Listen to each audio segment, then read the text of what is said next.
Namaste. This is instruction in how to sit. So in yoga, during meditation, during pranayama, we find ourselves sitting a lot. And the primary purpose of the asanas was to allow our body to sit for long periods of time in meditation. So by doing this wide range of asanas, squeezing our body and squishing our organs this way and that, it allows for the free flow of movement in the body so that the practitioner can sit. So all of the fancy asanas that we're doing is preparing ourselves for stillness. So when you first start sitting for long periods of time, it might be a little bit challenging. So I've got a couple of tips and ideas to share with you so that you can find yourself in a comfortable seated position. What's important here is that our spine is nice and straight, and there's very little effort in keeping our body erect. So if you're sitting, for example, and the back is rounding like this, this is going to be due to some tension in the back, the hips, possibly the hamstrings, and there is extra effort contracting the abdomen to keep yourself in a seated position.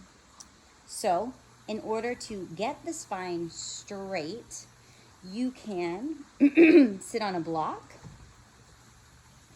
and you want the block to be positioned directly underneath the sit bones. This way, the hips are raised higher than the level of the knees. Then notice if the spine is straight. If the spine is still rounding, even seated on the block, you may opt to place 2 blocks underneath your sits bones. However high you need to go in order to get the spine straight. Now notice what's happening. My knees are sagging. So you can also place a block under each of the knees. So lift yourself to where you can have a nice straight spine. Often what I'll do if my low back is tight and it feels like it's rounding backwards is I'll just roll up my mat most of the way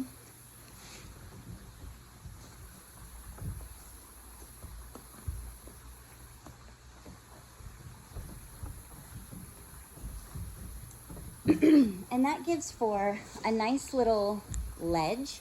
I leave a little piece of it out so that my legs can rest there, so my ankles aren't pressing into the hard surface of the floor. Sit my sits bones here, get the spine long. Notice the hips are slightly raised above the knees.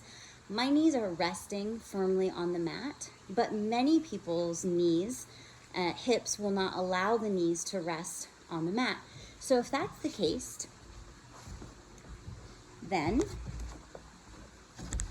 so for example, if when you sit, your knees are up like this, take blocks and place them as close in as you need so that the knees can then rest appropriately and there's no strain for the knees to hang, okay? So there are some options. Now, if the knees, one other option, and this is something important to note here, if lifting up the seat and placing support underneath the knees is still causing a strain to get the spine nice and straight, then the practitioner can lean against the wall. So this is a nice way to keep the spine straight. And then eventually, little by little, we'll start to come away from the wall and allow our spine to strengthen in this seated position. So, you know, it's just like working with the muscles or with meditation, pranayama, any of the practices that we're doing. Little by little, it gets easier and easier to sit straight comfortably for a long period of time. Okay, if you are comfortable seated without the block, so your knees are able to rest down on the mat, then there's a couple options here. Sukhasana is easy, cross-legged pose. So Sukhasana is going to look, let me bring myself down, it's going to look something like this, okay? So the shins are resting on the feet, on the ankles, and you want to be careful that this top leg rests in between the ankle bone and the heel.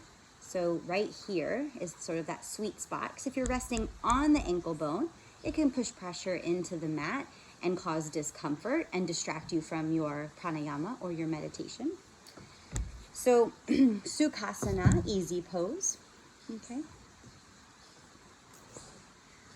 I like this variation of Siddhasana.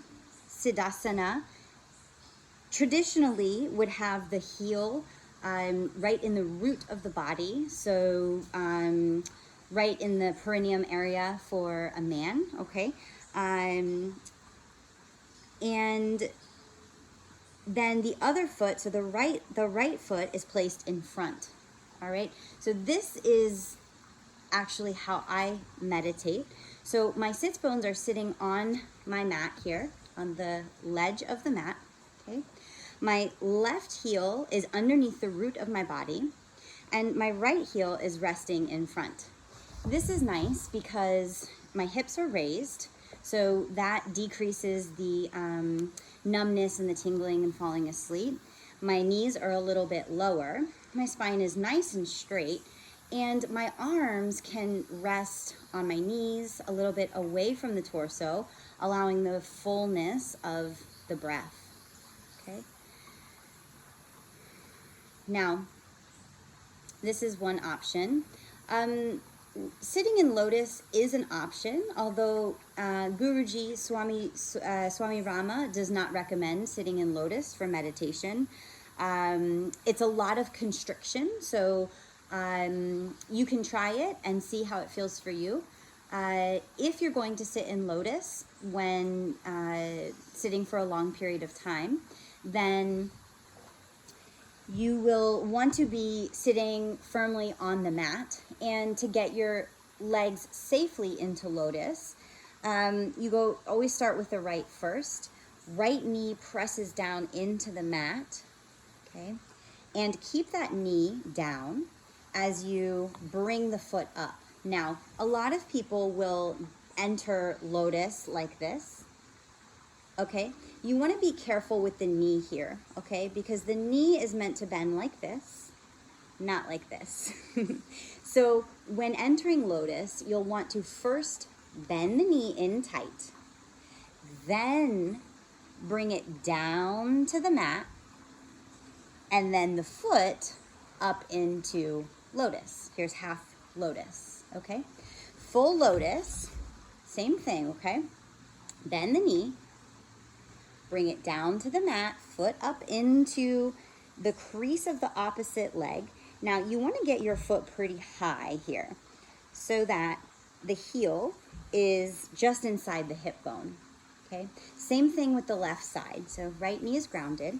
Left leg, then, we will bend it first, then bring it up, okay?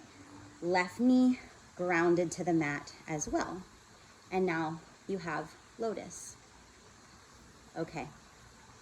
So again, and this is called Padmasana in Sanskrit. So just to recap, Sukhasana is easy, cross-legged position. You can sit with your hip bones lifted with blocks underneath. You can lean against a wall. You can even sit in a chair if that's necessary to keep your spine straight. Sukhasana. Siddhasana, your left foot is slightly underneath the body. Right foot is in front, spine straight. And then Padmasana, or full lotus. Okay? I recommend some variation of Sukhasana or Siddhasana, and spine is nice and straight. Now, one thing to be careful of here is a lot of times in meditation, when we say straight spine, we tend to over straighten the spine. So what I mean by that is we think that we have to sit so straight that we end up arching the back, contracting the muscles around the spine, and this creates more tension and difficulty in our meditation practice. So see if you can soften into the low back. Let the vertebra just gently rest one on top of the other. Keep the natural curve in your spine. So remember, you have this lumbar curve, okay, the lordosis.